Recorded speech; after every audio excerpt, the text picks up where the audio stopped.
বাংলাদেশের চলচ্চিত্র অনুদান কমিটি থেকে পদত্যাগ করেছেন জনপ্রিয় অভিনেত্রী জাকিয়া বারী মম। গত ২৫ মে তথ্য ও সম্প্রচার মন্ত্রণালয়ের সচিব বরাবর পদত্যাগপত্র জমা দেন তিনি। তবে বিষয়টি সামনে আসে ১ জুলাই, যখন ঘোষণা দেয়া হয় ৩২টি চলচ্চিত্রকে ১৩ কোটি টাকার সরকারি অনুদান। মম জানান, ক্ষমতার কাছে আমার কোনো চাওয়া নেই। আমি কাজ করতে চেয়েছিলাম, কিন্তু সেটি সম্ভব হয়নি। তিনি মনে করেন, তার জায়গায় অন্য কেউ এলে কমিটির কাজ আরও ভালোভাবে সামনে এগিয়ে যাবে।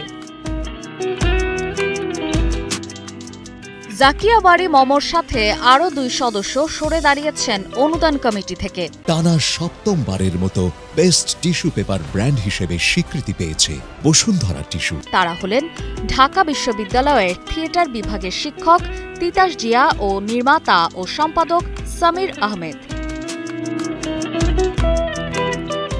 ৩ সদস্যের একসঙ্গে পদত্যাগ অনুদান কমিটির স্বচ্ছতা নিয়ে নতুন করে তৈরি হয়েছে নানা প্রশ্ন ও বিতর্ক। শুধু কি ব্যক্তিগত কারণ, নাকি আরও গভীর কোনো অনিয়ম চলছে এখানে? যদিও ৩ সদস্যের কেউই এ বিষয়ে বিস্তারিত কিছু জানাননি। নতুন সদস্যরা কিভাবে সামলাবেন দায়িত্ব, আর কতটা স্বচ্ছ হবে ভবিষ্যতের অনুদান প্রক্রিয়া, এটাই এখন দেখার বিষয়। অপর্ণা বর্ষা, কালের কণ্ঠ।